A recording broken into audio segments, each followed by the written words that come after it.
संगीता जब सब्जी मंडी से लौटी तो उसके हाथ में एक थैली थी। उसने सब्जी का थैला एक तरफ रखा और थैली लेकर रसोई में चली गई। उस थैली में मोमोज थे जो वो बाजार से लाई थी। संगीता ने मोमोज प्लेट में डाले और खाने बैठ गई। संगीता बहू, तुमने कल ही तो मोमोज खाए थे, आज फिर तुम मोमोज खरीद कर ले आई।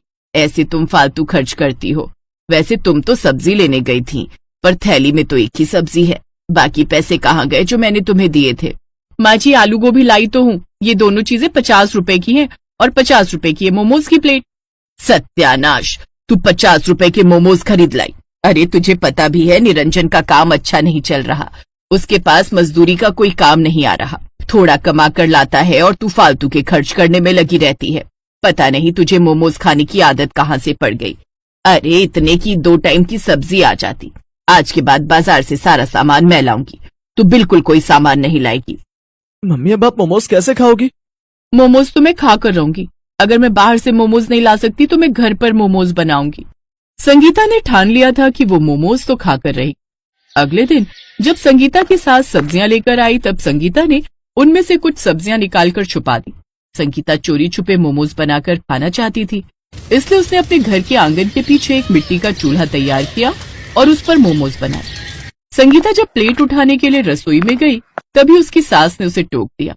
मैं काफी देर से देख रही हूँ, तू बार बार रसोई घर में जाती है फिर पीछे आंगन में चली जाती है। ये चल क्या रहा है? तू आखिर आंगन में कर क्या रही है?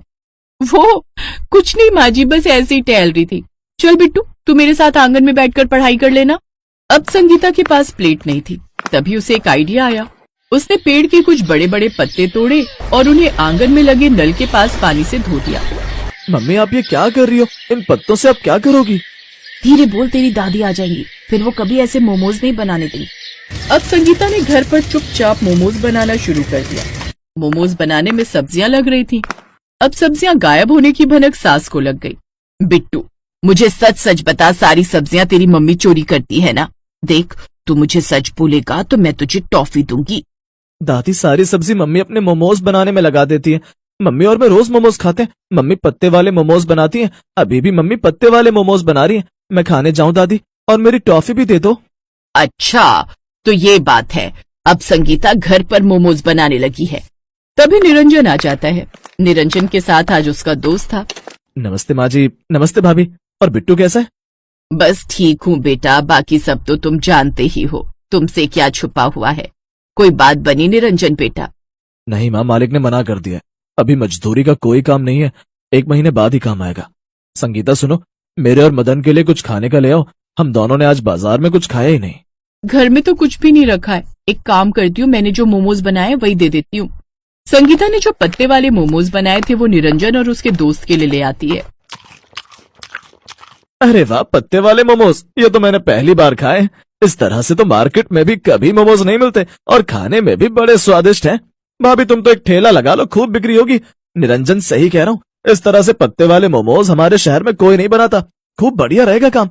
वैसे भी अभी कोई काम नहीं है, मैं तो बस आइडिया दे रहा हूँ। भाभी के हाथों में इतना बढ़िया हुनर है, मोमोज बनाने का बहुत चलेगा ठेला। हाँ भैया, आप बिल्कुल ठीक कह रहे हो। पहले जब मैं बाजार से मोमोज खरीद कर लाती थी तो इतनी देर में नंबर आता था। बहुत भीड़ होती है मोमोज के ठेलों पर। इसे बहुत शौक है मोमोज खाने का मदन बेटा। अब हमने घर के हालात देखते हुए ज्यादा खर्च बंद कर दिए तो इसने घर में बनाना शुरू कर दिया। वो तो मुझे आज पता चला है कि आंगन में चोरी चोरी मोमोज बनाकर खाती है। पर बहू का ये हुनर बढ़िया काम का बिजनेस बन सकता है, इस बात से तो मैं बिल्कुल अनजान थी। संगीता, तुम कर पाओगी मेरे साथ काम? तुम्हें घर भी देखना है, सब कुछ। घर की भलाई के लिए भला कौन काम नहीं करना चाहेगा? 4 पैसे आ जाएंगे तो हमारे सबके लिए सही रहेगा। मैं तो बिल्कुल तैयार हूँ। हम मिलकर खूब मेहनत करेंगे और घर की चिंता मत करो, घर मैं संभाल लूंगी। तुम दोनों बस खूब मेहनत करो। धन्यवाद दोस्त, तुमने बहुत अच्छा सुझाव दिया। निरंजन के पास इतने पैसे नहीं थे कि वो मोमोज के ठेले के लिए सामान खरीद सके। मदन ने निरंजन को कुछ पैसे उधार दिलवा दिए और फिर संगीता के साथ मिलकर निरंजन ने मोमोज का ठेला लगाना शुरू कर दिया।